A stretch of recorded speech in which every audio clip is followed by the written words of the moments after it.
Yesterday, I received a call from individual who said that their rental assistance is depleted. And they had to tell their landlord that they can no longer pay through Section 8. Now, luckily for this person who called me yesterday, they said that their landlord is working with them. So trying to figure out what they can do together to not, allow her to be evicted. However, there's only so much landlords can do before they have to say, we need money, right? And we need to be able to pay for the maintenance and upkeep of the building that we are providing housing to.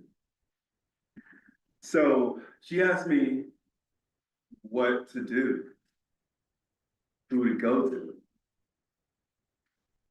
how to avoid this from happening. And on the phone, I'm just sitting there like, I don't have an answer for you. Because you have a few rental assistance programs in the city, through St. Francis de Paul, right?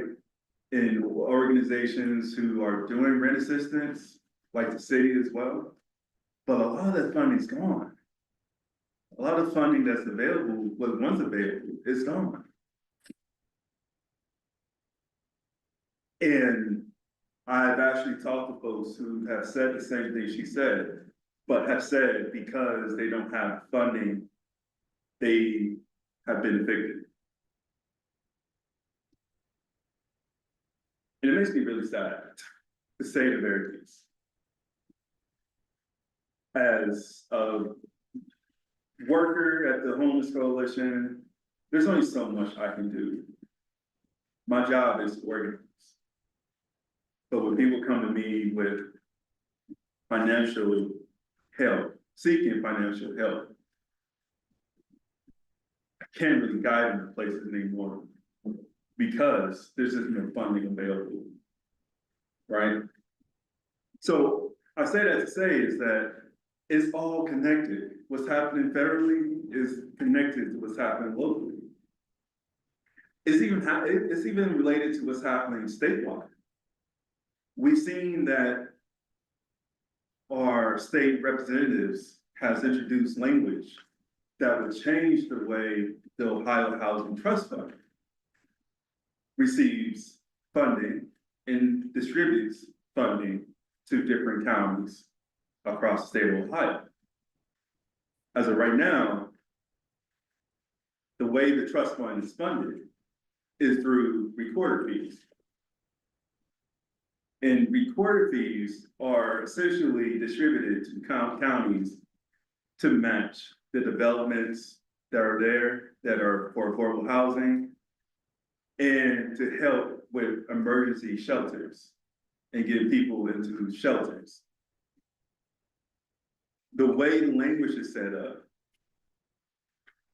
it changes the way that the recorder money gets distributed. This means that just like federal, how they're trying to make it state by state and trying to give states more power, the state of Ohio is trying to give counties more flexibility and more power, per se, to decide how do they build affordable housing, how do they get more folks in shelters, how do they provide rent assistance. But the problem with that, just like the federal level, the problem with that is that counties, if they go through with this, the counties that are suffering the most, like the rural areas, right? The areas that do not get the appropriate attention, those areas that have already been decimated and do not have housing already will be decimated even more. And the same thing with the federal level. If you give more powers to states, you're asking states to do a lot more, right? You're asking states to build infrastructure that's not there, to administer funding that they are not used to administering before. So there's some states that would benefit from having more power. But then there are some states that will be decimated if they're given more power, just because they don't have the infrastructure to administer the funding that's given to them. And if you think about the infrastructure of states, they already are decimated. Federal government had decimated several infrastructures across several departments, from HUD to USAID to the Department of Education. I mean, you name it. So while housing as of right now hasn't been on the chopping block, like education and federal foreign aid and healthcare, with the budget that the Trump administration is proposing, housing is going to be one of the bigger cuts that this country will experience. And unfortunately, both tenants and landlords are going to suffer. So that's a little bit about what's going on right now. I'm here just to really have a discussion with y'all. And if y'all have questions for me, I'm more than happy to take them. And you can take them, just tell the people, they can just speak right off the Zoom. Okay. So for folks on Zoom, if you have questions for me, You feel can either free. put them in the chat or say them out loud. Feel free to put them in the chat or to speak it out loud. The one thing I would also say is that while I know I'm supposed to be speaking about federal changes, it's imperative that we as a city fight together to fight for the changes that are being proposed here in the city and in the state. Because if we show them that we care about affordable housing and we care about Section 8 vouchers and financial assistance payments and programs, then we send a message and a signal to the federal level that we are not to be screwed with. We're not to be played with. We're not to be trifled with, as they say. And I give you all an example, right? Here in the city, we had connected communities. And connected communities was a major reform to our zoning codes and zoning districts in the city of Cincinnati.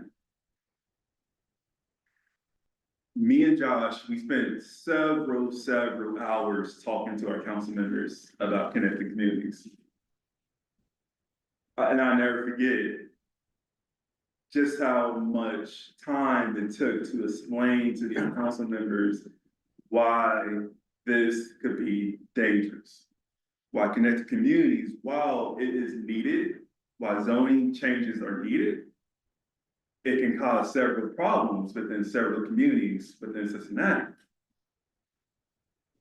And you would not expect us to have to sit down and talk with them about it, because you would think because of the council, right, that is all Democratic and basically a coalition of Democrats, they will understand zoning and understand the power of connected communities, but they didn't. And so we wound up getting Jan Michelle Kearney, Scotty Johnson, and Victoria Parks to vote no against connected communities. But that only took us lobbying like crazy against what connected communities were doing. And even though it didn't pass, we saw that Jan Michelle Kearney created a task force to propose changes and recommendations to what connected communities is. And Josh has been leading the affordable housing task force or committee, whatever you want to call it. I say that to say is that there's representatives that do not understand what's happening with the budget and how the budget can severely impact Americans that they're serving. The way we fight is the way that we fight here. Phone calls, emails, setting up meetings, contacting Greg Lansman or whoever is your representative. I'm sure that Greg gets it. So maybe it's like calling Warren Davidson right? And calling other congressmen across the state of Ohio and the state of in the country is telling them how this will impact you and impact your community. We saw that back in, I think back in February, was that when the Trump administration released an executive order calling for the freeze of funding to nonprofits and nonprofit programs. Well, that was a very scary time. Everybody was panicking. But the one thing that we kept telling people, and the one thing that people kept doing, call, email, telling their own constituents, clients to call and email and say, hey, this will not impact us the way you think it will. It will harm us. And that eventually caused the Trump administration to reverse course. Perfect example of how organizing and making those phone calls and emails can make a difference. And also, I will say, we can't do nothing about lawyers. Y'all know how important lawyers are. A big part of this is going to be fought in the courts. And we have to tell our big organizations, right? We got to tell them, look, you got to take this to court. You got to take this to court. Because they are listening to the big organizations. The universities like Harvard saying, no, we're not going to adhere to what you're telling us to do, telling us what to do. That made a difference. Because then now other universities said, wait a second, we don't have to listen. If Harvard, top 5, top 10 universities in the country is saying no, we don't have to say no either, or we don't have to say yes either. We can say no. So it's really on our big organizations, our council, our congressmen, small organizations to say no. And to build the power from the bottom up so that the tops can see what's happening at the bottom.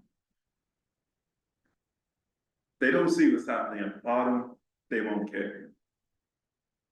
Yes, sir. Just was thinking about locally, your point about Section 8 drying up, and yet most of what we read is that Cincinnati has a deficit of housing and apartments. But I can see a situation where some of the better Section 8 buildings might be willing to invest in upgrading in order to fill the pressure for market rate housing. But then what that does, of course, is that it pushes all of the Section 8 people out. But your point about the need for landlords to have Yes. enough income to maintain the property and to pay for it. But didn't there used to be a 15-year requirement, or was that just tied to buildings? Yeah, so depending on what type of contract you have with the government and how you're getting your funding to build your affordable housing, you have contracts that are set at like 30 years. Some contracts are set at 15 years. Those will remain in play as of right now. And those are really referred to as, right, project-based subsidies. Where you have a building that has a subsidy attached to it. So regardless of what happens, even if a person doesn't have Section 8 voucher, that building will remain affordable. Now, the thing is if they cut the funding and say, you know what, we are going to remove funding to go towards CMHA, the Cincinnati Metropolitan Housing Authority, then that funding can either freeze, it can slow down, like we've seen with some different places where the federal funds are not coming in on time. And if that happens, then landlords have no choice but to start evicting people because they're not receiving the funding. So the contracts can remain in play, and we hope they do. But anytime you're cutting funding from HUD, it trickles down to CMHA and all the housing authorities in the country. It makes everything slower, more time consuming, and potentially put people out of place or out of their homes. And landlords who are trying to develop housing, if they're not able to receive funding to develop housing, or even to just maintain the housing, like you said, the buildings or the homes that have, you know, the Section 8 vouchers or the project-based subsidy attached to it, if they're not receiving funding for it, they're not able to keep the upkeep of the property in place. So then the property goes to the wayside. And people may stay in those properties, but the living conditions and the harms of what they're experiencing could really cause them a lot of trauma and harm. So then they could move or feel like they have to move because they are dealing with issues at their place. So it's like the trickle down effect here happening. And I will say, I feel I've listened to a few different people who are studying the government and professionals and understanding what the process is. They've said that they don't believe Congress will go through with this. They don't believe Congress has the guts to actually go through with the HUD cuts that they're proposing. I want to say I believe that as well. Just like with healthcare, right? Just like with all the cuts that are happening to food even, people are really going to suffer. And I don't think that Congress, as it stands right now, has, I'm going to say it, the BALLS to actually go through with this. Because if they do, they're going to be really harming a lot of their own people, especially within the rural areas that are going to be affected the most. So I think if we just put pressure on them, they're going to vote, honestly. I really do. And if they don't vote, the effects of this going through is going to be detrimental. And I can see how with the midterms, Democrats can come back and take over Congress or take over the state Senate or the state rep house, right? I just don't see it happening, but we'll see. But it really is, it depends on us saying something about it. If we don't say anything, they're just gonna do what they're gonna do. So I can answer any other questions. Yes. You know, I think to the average person, it's hard to keep up with is there any of the housing money considered to be unconstitutional? Is that part of the court? That is part of the course. So there are definitely challenges happening, definitely lawsuits happening, saying that what they're doing is unconstitutional. I want to say, I'm trying to remember, as of right now, there's even a court case at the Supreme Court that is challenging the legality of the moratorium that happened back during COVID time with evictions.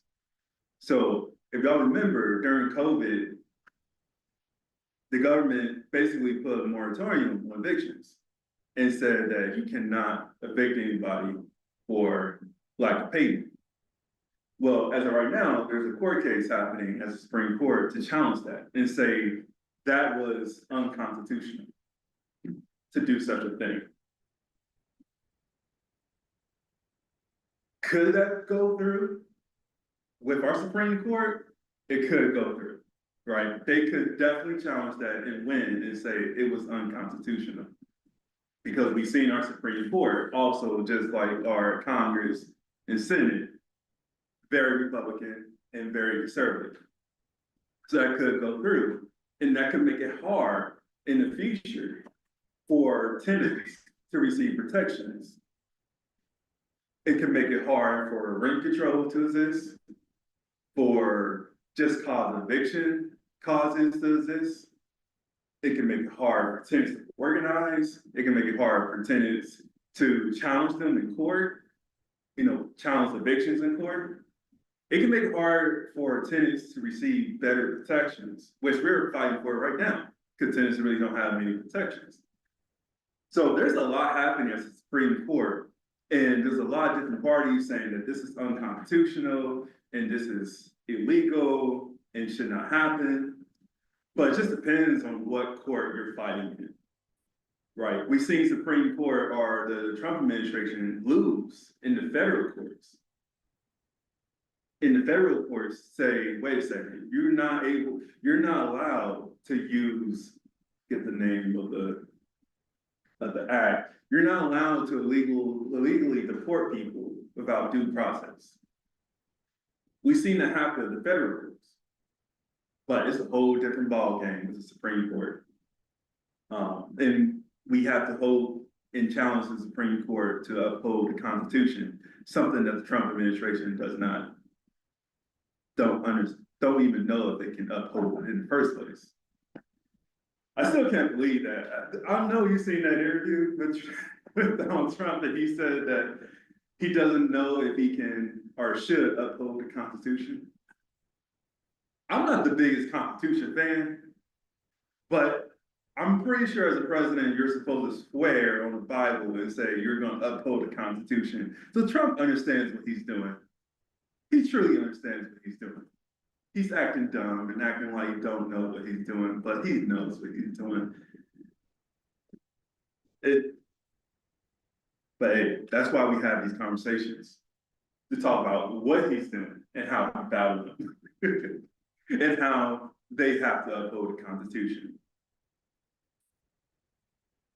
So I can answer any other questions that people may have on Zoom or in person. Do you have anything on the chat there? On the chat alongside you? The chat, no, I don't think I've seen anything. In terms of your optimism, you're more optimistic than I am in terms of Congress, because the Republicans seem very hesitant about they pulled away maybe one congressman as of now. But in terms of organizing to get pressure put on, Yes. what's the coalition? Is the coalition almost coalition working with some other groups in terms of keeping that pressure? Yeah. What can the average citizen do to help you out? Yeah, no, that's a really good question. The first thing first, we have our membership meetings every third Thursday of the month at 1:30.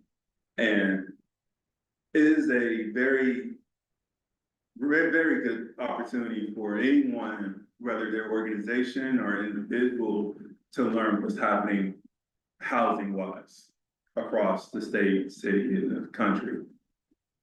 So that's one thing I would say. And then if you have concerns or issues, let's say if you are having problems with Section 8 vouchers or having a problem with the continuum of care, whatever, that's a perfect opportunity to share that as well and say, hey, I'm having issues. What can I do about it? So I would say definitely come to our meetings, because those meetings, it's a place for us to share and to gain knowledge on what's happening. But then on top of that, we're working with the National Homeless Coalition, we're working with the National Low Income Housing Coalition. We're working with the statewide housing coalition.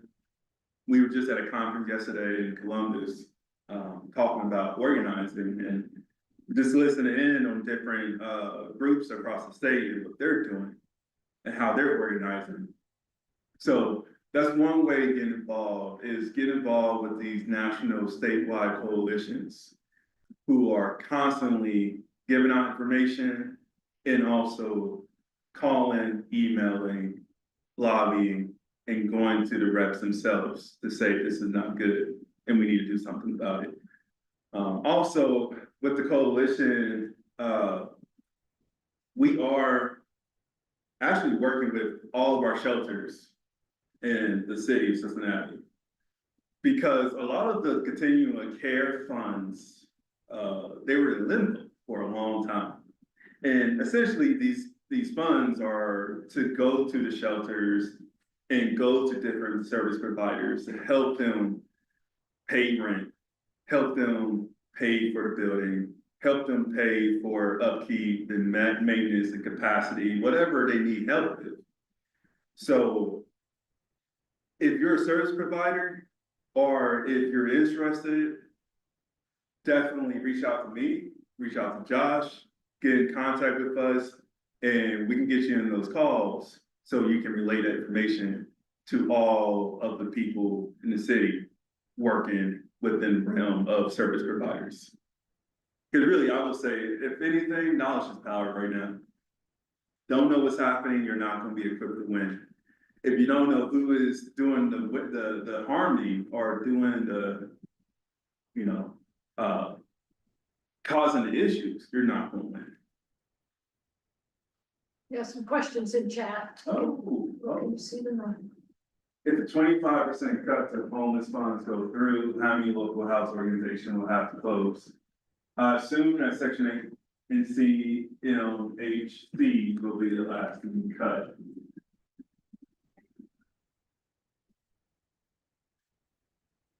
That's a good question.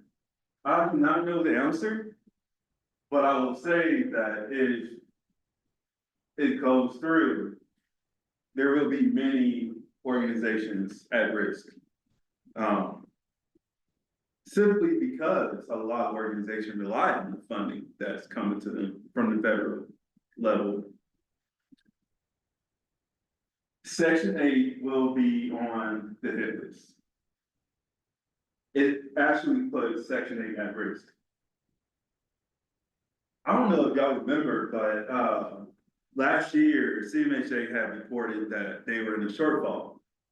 And they actually did not have enough money to supply their Section 8 vouchers. So because they didn't have enough money, they could not issue any more Section 8 vouchers at the time being. I think they just said they're opening up the wait lists again to allow for people to sign up to receive Section 8 vouchers. But if this goes through, I can tell you that wait list will be closed as soon as the budget goes through. I can believe that if these cuts go through, we are going to see a lot more people experiencing homelessness. I think you have a comment from Mick Parker. Hi, everyone. Mick Parker here. Thanks once again for making these important community meetings available via Zoom. I look forward to the time when I can be at them in person. Thanks, Mick. Don, thanks. Yeah. Thanks, Mick. And also, the Fair Housing Initiative Program, that was cut back in February. Did anyone know what the FHIPs are by chance? I don't know. Okay, so it was codified in 1992 by Congress for nonprofits to test and investigate fair housing complaints. Oh, okay. And to basically filter out. Oh. Yeah, home, exactly, home. They just lost a good grant, I think back in March or February. So home was one of the very first organizations to suffer from the cuts that were, that have been going through the government as of right now. And man, I didn't even talk about this. The way the government is trying to do this, they're trying to remove DEI, right? They're trying to remove all different things that makes it easier for folks of color and folks with disabilities, older folks, right? It's making it harder for all of these different groups of people to be able to receive housing, education, healthcare, and even just job opportunities. So it was quite revealing when Home lost that grant, because that meant that they were not playing, right? It meant that we cannot take the Trump administration, what's the word? We cannot take them lightly. We have to consider what they're doing to be real actions and have real consequences.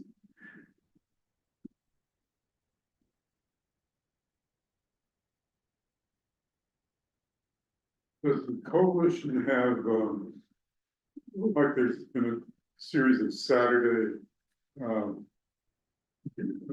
protests, and I guess there was a big labor protest on, Mayday. May Day, yeah. So have you all been involved in those at all or not? We have been invited to a lot of protests. We've been invited to a couple different, from May Day to Earth Day to even just the Palestinian protests that are happening. We've been invited to several protests.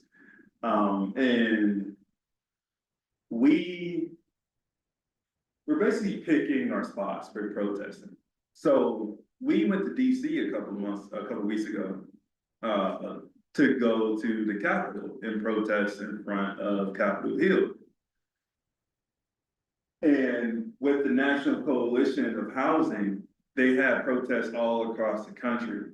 So there were protests in Denver, Cleveland, New York, Miami, and Florida is absolutely terrible right now to be in if you're a housing advocate. But it was a national call to action for all cities and states across the country. And instead of doing something here, we just went to DC because we were like, we go to DC. I haven't been to DC. So I was like, my first time going to DC, let's go to DC. But the goal is to build on that momentum and to have rallies here on housing. So over the next couple of months, we will be planning what rallies can look like here in Cincinnati for housing. Because it's very imperative that we, voice our frustrations, voice our anger, get mad. There's nothing wrong with getting mad or expressing rage. The problem is how you react to it. If you get mad and now you start doing things that will get you in trouble, if it's not good trouble, that's a problem. But if you're getting angry and sharing your frustrations with the way the government's handling this, that gives that signal to the city to say we have to fight better. To Greg Lansman or to what's our other rep in Cincinnati? The guy who owns a concrete company in Claremont County. Yeah, him, right? It gives a reps to them. A signal to them, to our state senators like Cecil Thomas, Danny Isaacson. Danny Isaacson, right? Cedric Denson. We have to, Catherine Ingram. Oh, Catherine Ingram, yes, yep. And our state senators even. Moreno and who's that? Yeah. We gotta sit them, we gotta just let them know that we're listening. And if you do not listen to us, we will vote you out. Hey, I quick story. The whole thing about with what Hyde Park is going through right now. My heart is with them because they're not happy with what the council is doing. They're not happy with the council passing this development zoning code change, right? Because they're not happy with the way the development is being set up. That's been happening in Cincinnati for years, as we all know. Neighborhoods get upset and they're like, well, this ain't for us. So council, you should not approve this. And then council does anyways. I looked at the primary and we saw the ABTAB and Corey Bowman. They're moving on to the main election in November. And while I'm not the biggest fan of either, ABTAB gotta listen. The council, they gotta listen. And they should not feel comfortable enough to say, no, we're not going to listen. And feel like there's no backlash, no negative consequences. Regardless if it's Hyde Park, Iron Hill, the West End, whatever.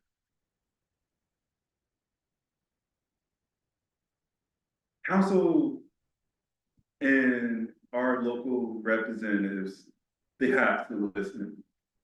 And they have to understand that if they don't listen, people are not going to be happy. And people may not vote them back in. Same thing with our federal government. The Republicans, they have to listen. Otherwise, they will lose people.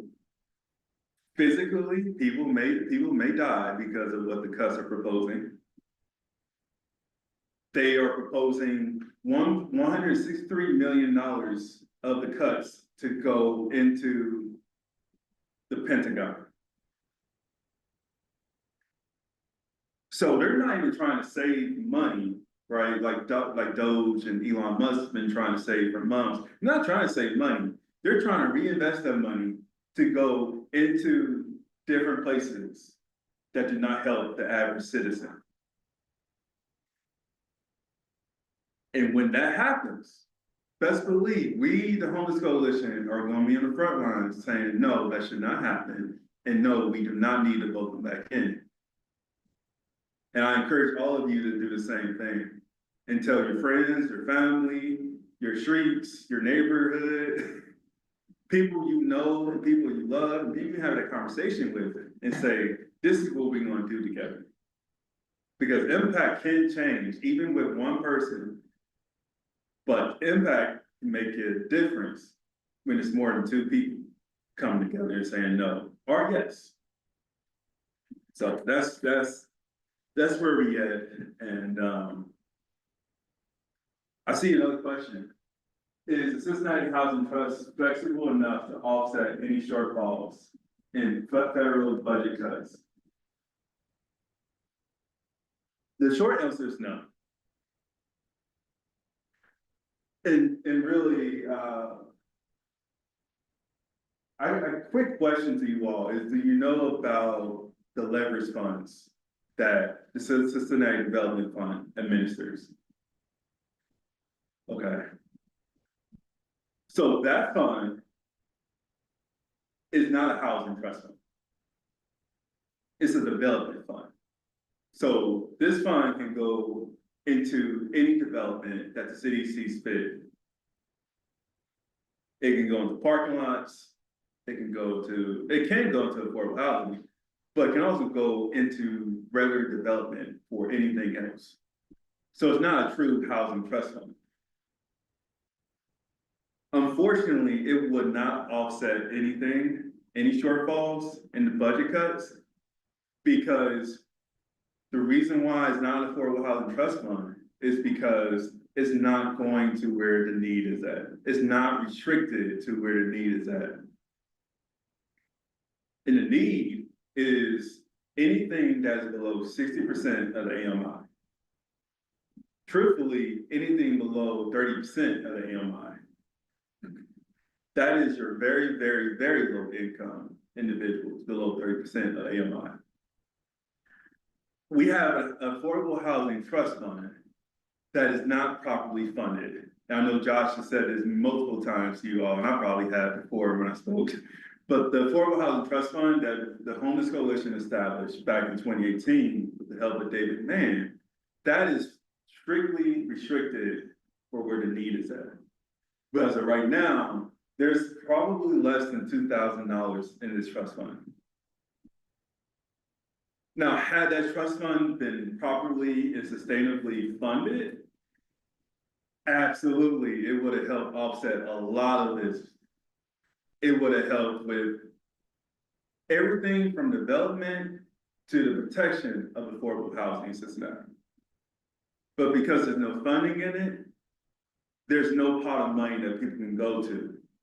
And we know that the Homeless Coalition put forth 2 ballot issues to fund it.